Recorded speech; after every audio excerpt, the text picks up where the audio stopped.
Hi, everyone. That thing. I am also going to read because this is a topic that I've been thinking a lot about, and I have a lot to say about it. So, to keep within the time frame, I thought it's much better to read, and it's a safer option. Thank you so much for attending this panel today, and thank you so much, Dr. Suzanne Ilkin, and all of the organizers for providing a venue for the university community to convene and discuss the topic of antagonism and intimidation in the academy.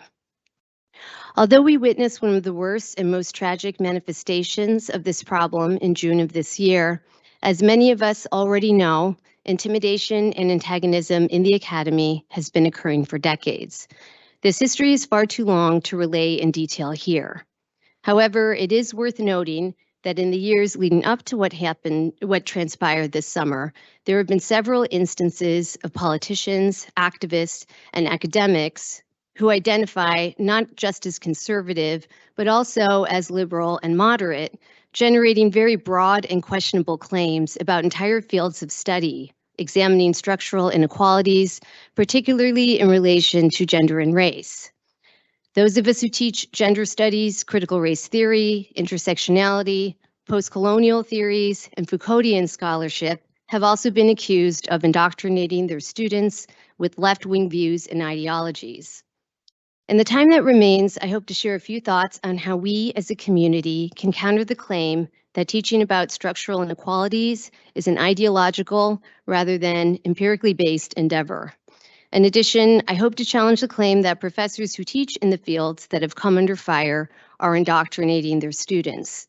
To do this, I will draw on my own experiences teaching a required sociolegal course that incorporates many of the theoretical frameworks that have been deemed controversial.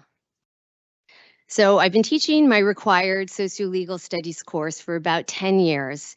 And one of the course's objectives is to examine the multiple ways in which the law, both on the books and through its actions, can alleviate as well as exacerbate structural inequalities. To do this, I incorporate texts from critical race, feminist, and post-colonial theories, in addition to scholarship examining affirmative action policies, responses to gender-based violence, police brutality, and racism in the criminal justice system. Based on the class discussions, my course evaluation comments, and what I hear from students in my conversations with them outside of class, I've yet to find evidence that students are experiencing my course as indoctrination. And I have no doubt that this is also the case for other instructors who teach similar material and theoretical perspectives. The claim that professors who teach about social injustices indoctrinate their students does not consider the reality that most university students will largely start a course with a particular political perspective and complete it with their same belief system intact. Because my course is a required course, I find that the vast majority of students I teach are politically unaffiliated. Overall, most find the course moderately interesting and aspire to perform well so that they can get into law school. I also find that each year there's always a small but core group of students who are very engaged with the material, care very deeply about social justice, and identify as progressive or left-wing. And I've also had students over the years who have openly identified as conservative. These students have been just as engaged and have performed just as well on the assignments as the progressive students. And because I regularly write students' reference letters, I'm aware of the fact that my more politically active students on both sides of the spectrum retain the same political beliefs after completing the course. There have been a few occasions where people have shifted their views. However, overall, people's views are largely intact.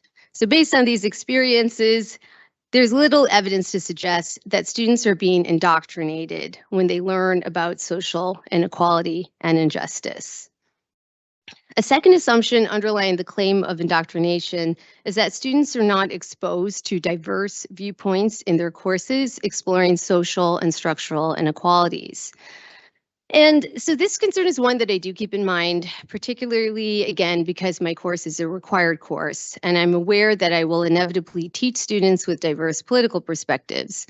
In addition, I'm aware that because of my students' interest in pursuing law degrees, they may want to examine an issue from different angles or different sides.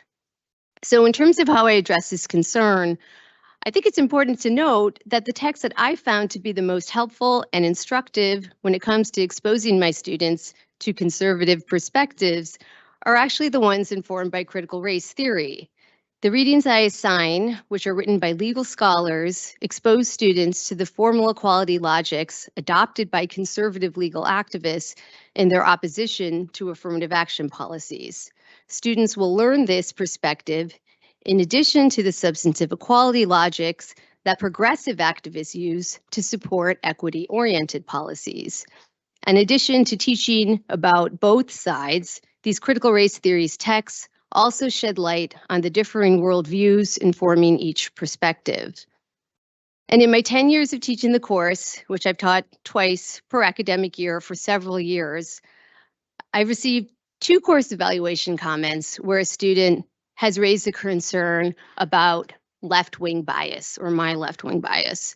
One of these comments was from earlier this year, which I do think is a sign of the times. A final point that I would like to address is the claim that teaching about concepts like systemic racism is inherently ideological and not rooted in evidence. This claim is in part driven by the assertion that historical injustices no longer exert effects on contemporary societies.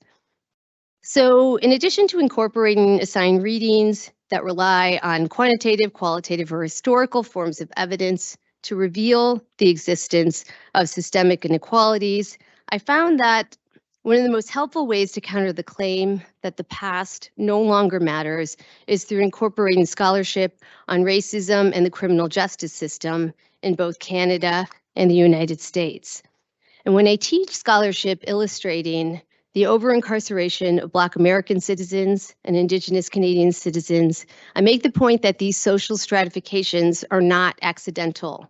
It is not an accident that the same racial groups that were subject to slavery and colonialism in both countries continue to be disenfranchised and marginalized through processes of criminalization in contemporary society.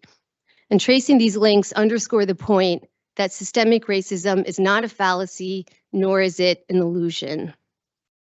So in closing, I think one way that we as a university community can begin to address this issue of antagonism and intimidation in the academy is to create more opportunities for dialogue and to challenge and counter these mythologies about gender studies, critical race theory, and other fields of study that are bearing the brunt of these attacks.